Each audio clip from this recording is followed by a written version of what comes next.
donne donc la prière comme instrument pour séparer, pour nous permettre d'aller, de vivre, certes dans un monde physique, mais d'avoir plus conscience et d'opérer à un niveau supérieur les affaires spirituelles. Voilà pourquoi la prière n'est pas une activité charnelle. La prière est une activité spirituelle. Pourquoi? Parce qu'elle prend en compte l'esprit et bien sûr le corps. Mais d'abord l'esprit. Faites en tout temps par l'esprit. Lorsqu'il dit prier sans cesse, ce n'est pas une prière charnelle. C'est l'esprit qui doit prendre le contrôle. Donc là où la prière n'est pas faite par l'esprit, il n'y a pas de prière. Parce que c'est spirituellement qu'on juge des choses spirituelles. L'homme naturel ne peut pas contacter Dieu. L'homme animal ne peut rien donner à Dieu de bon. C'est l'homme spirituel qui peut contacter Dieu. C'est l'homme spirituel qui peut interagir avec Dieu. C'est l'homme spirituel qui peut parler avec Dieu, échanger avec Dieu. C'est pourquoi la Bible dit celui qui parle en langue, son intelligence demeure stérile, mais son esprit est connecté avec Dieu. Donc vous comprenez que la prière donc est une activité spirituelle. La prière n'est pas juste une succession de mots. Toute prière qui ne prend pas en compte l'esprit est une perte de temps. C'est une perte de temps. Pourquoi on finit la prière au nom de Jésus? On finit au nom de Jésus parce que Jésus n'est pas humain. Jésus est Dieu. Jésus est notre sauveur. Il est du domaine spirituel. Nous finissons nos prières au nom de Jésus parce que la prière est censée être conduite par l'esprit. Donc si le Saint-Esprit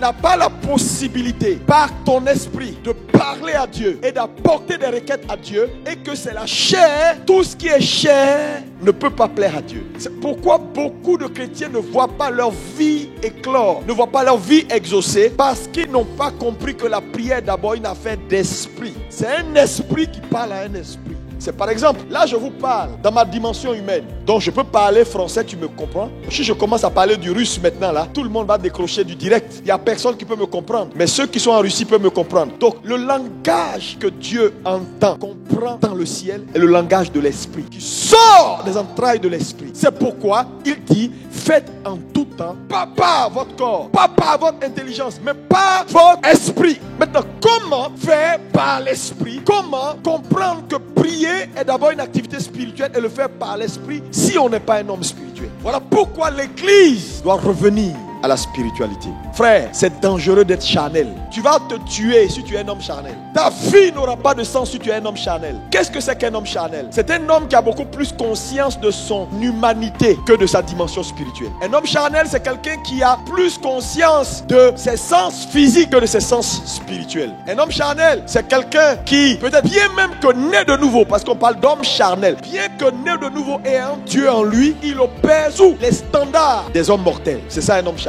Quand les gens sont malades, il est malade. Quand il pleut sur tout le monde, il pleut sur lui. Un homme charnel est celui dont les antennes spirituelles n'ont plus la capacité de capter les fréquences du monde spirituel. Voilà un homme charnel. C'est-à-dire, même s'il y a un danger, Dieu ne peut pas lui parler. Pourquoi? Parce qu'il n'a pas de capteur. Sa capacité de réception est complètement bousillée. Il est noyé dans la chair et dans les affaires humaines. Mais une chose importante, c'est que être un homme charnel ne veut pas dire forcément qu'on vit dans le péché. Si tu vis dans le péché, tu es un homme charnel, à double titre. Mais tu peux être charnel sans forcément vivre dans le péché. Venir à l'église, prier, être sur internet comme toi tu es sur internet en ce moment et être complètement charnel. Parce qu'un homme charnel, c'est quelqu'un qui a perdu la faculté de discerner les choses spirituelles. Il a perdu la perception, sa capacité de voir au-delà du naturel. Ça, c'est un homme charnel. Et malheureusement, nos églises sont remplies de charnels, d'hommes qui ne voient plus Dieu, d'hommes qui ne savent plus quel est l'agenda de Dieu, d'hommes qui sont assis, mais qui ont plus conscience du manger et du boire, qui ont plus conscience de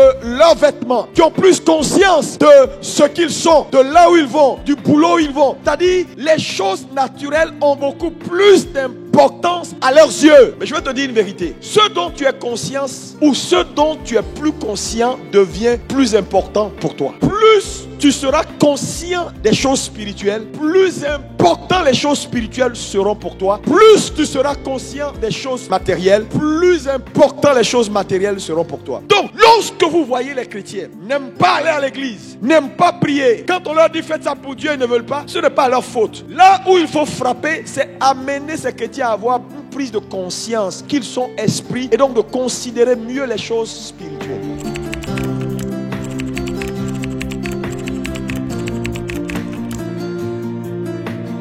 Le premier élément ici que je veux qu'on considère, que Dieu nous donne pour avoir de l'efficacité dans la prière, pour retrouver notre dimension spirituelle, c'est la parole.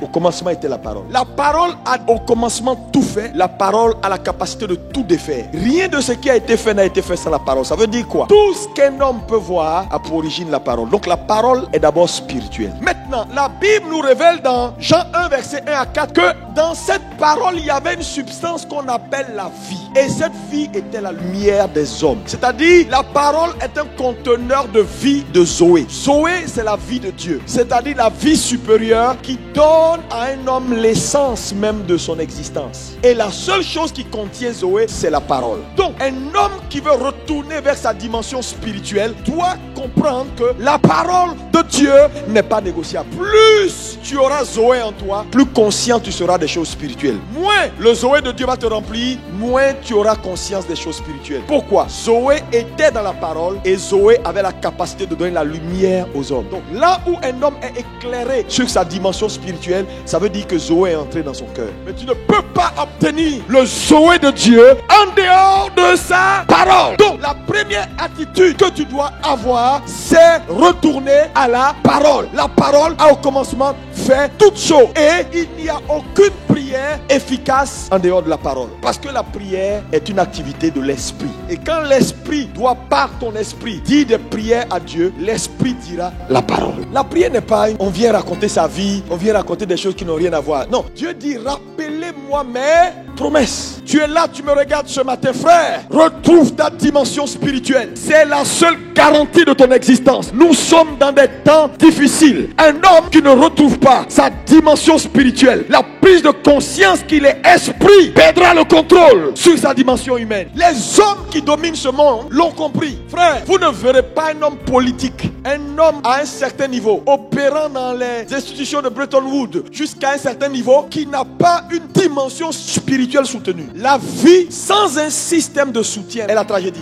Parce que nous sommes dans un monde de combat. Tu es un être naturel qui marche. Frère, si Dieu ne t'aide pas, tu es mort. Mais comment Dieu va t'aider si tu n'as même pas conscience des mécanismes qui te permettent d'opérer dans ta vraie dimension spirituelle? Tu ne comprends rien. Voilà pourquoi les chrétiens sont victimes de leur ignorance. Regardez l'église, regardez les sectes, regardez le bouddhisme, regardez ces religions orientales. Pourquoi ces gens-là sont aussi sérieux avec la spiritualité? Pourquoi un moine peut rester là pendant 3 mois, il ne mange pas? Il est en méditation jusqu'à ce qu'il décolle de terre. Pourquoi il peut regarder la matière et exploser la matière? Parce que l'esprit est une entité supérieure. Frère, si vous vous privez de votre dimension spirituelle, vous êtes des hommes morts. Comment vas-tu tenir dans ce monde sans revenir à Éden? C'est là où se trouve le premier homme spirituel que Dieu a fait. Adam, avant sa chute, était un super homme. Un homme qui pouvait parler à Dieu à tout instant. Un homme qui avait la capacité de nommer. Frère, si Dieu dit à Adam, nomme tous les animaux. Frère, mais n'oubliez pas que Adam n'avait pas le droit de nommer un animal et lui donner un nom qui ne concorde pas ou qui ne soit pas en accord avec ce que Dieu avait dans sa pensée. Ça veut dire, Adam avait la capacité, étant là, de regarder un lion et de dire, tu seras un lion. Et Dieu dit, c'est exactement ce que j'avais dans ma pensée. Donc ce n'est pas comme si, parce que beaucoup de gens pensent que Adam est venu juste s'arrêter là et puis il a donné des noms comme ça et puis Dieu a dit, bon, c'est vrai, ça ne me plaît pas, mais j'accepte. Non, il a dû scruter, télécharger dans la pensée de Dieu les choses et il les a appliquées. Et quand il dit un nom, Dieu dit c'est exact, tu es fort. Quand il dit un nom, Dieu dit waouh, comment tu as fait? Pourquoi? Et c'est important, frères et sœurs, ce qui donne à Dieu d'agréer un homme, c'est sa capacité d'être à un instant donné dans sa marche, aligné sur les pensées de Dieu. Mais tu ne peux pas le faire sans la parole. C'est pourquoi l'église doit revenir à la parole pour retrouver sa dimension spirituelle. Parce qu'au commencement était la parole. La parole a tout fait. La parole a en elle le Zoé, la vie de Dieu, ce qui a la capacité de donner la lumière. Sans la parole de Dieu, mon ami, tu es perdu. Donc quand Dieu nous donne sa parole, en réalité ce que Dieu fait, Dieu nous donne la clé pour décoder le spirituel. Donc un homme qui est versé dans la parole, un homme qui permet à la parole de l'imbiber, c'est un homme qui retrouve sa dimension spirituelle. Parce que je vais vous dire, le Saint-Esprit ne fait qu'avec ce que tu sais de la parole. Mais n'oubliez pas que le premier verset que nous avons lu, qu'est-ce qui est dit? Faites en tout temps par quoi? L'esprit. Des prières. Ça veut dire quoi? La prière que Dieu agrée est la prière qui se fait en accord avec l'esprit. Mais l'esprit ne peut pas s'accorder avec ton esprit Saint-Esprit pour parler à Dieu en dehors de la parole. Donc la parole devient l'élément basique que tout enfant de Dieu qui veut avoir une vie de prière soutenue, qui le ramène dans sa dimension spirituelle, doit avoir. Quand je parle de la parole, je ne parle pas de la parole intellectuelle. C'est-à-dire lis. Non. Parce que la parole est un conteneur de quelque chose. Mais je vous dis la vérité, vous qui me regardez ce matin. La parole ne va jamais se révéler à vous si vous la prenez de façon intellectuelle. La parole est spirituelle. La parole est un conteneur de vie. Lorsque vous la recevez, il y a des choses à faire pour qu'elle libère son contenu. Et la seule chose à faire pour qu'elle libère son contenu, la Bible dit, crois la parole. Quand un homme lit la parole, accepte la parole et croit la parole, sa foi libère le contenu qui est dans la parole. C'est alors que cette parole-là lui est nécessaire ou devient quelque chose dont il peut en bénéficier. Donc l'Église, dans ces temps difficiles, dans ces temps de spiritualité, l'Église doit revenir à la parole.